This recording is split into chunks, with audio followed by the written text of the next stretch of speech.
À la fin des années 1880, deux libérés, Jules et François Servet, à la fois concessionnaires, imprimeurs, hôteliers et photographes à Borail, sont chargés par l'administration pénitentiaire d'un reportage photographique.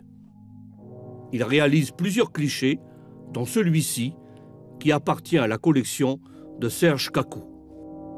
La scène, qui représente une concession rurale et la famille qui la détient, a été composée pour la circonstance. Une mère et son fils ont pris place dans une brouette. Le docteur Gaston Nicomède, en poste à Bourail, donne la description d'une concession que l'on pourrait croire écrite pour ce cliché. En arrière, et à quelques pas de la case, se trouvent quelques bâtiments annexes, construits sommairement en torchis, ouverts à tous les vents, servant de cuisine, de hangar, d'écurie, d'étable, de poulailler. Du côté du couchant, la véranda est fermée par un store de maïs, suspendu par rangs d'épis qui se dorent au soleil.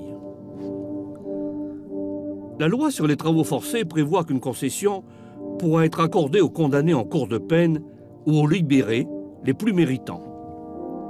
En 1895, plus de 1200 concessions ont été attribuées à titre définitif sur les centres de Bourail, La Foix, Le Diaote et Pointe-Boute.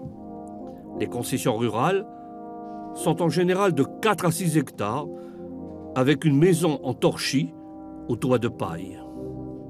En dehors des cultures imposées, comme la canne à sucre et le café, on y cultive surtout des haricots, qui ne craignent pas les sauterelles, et du maïs.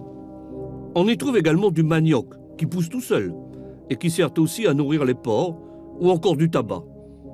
Les cultures maraîchères étant principalement produites pour la consommation familiale.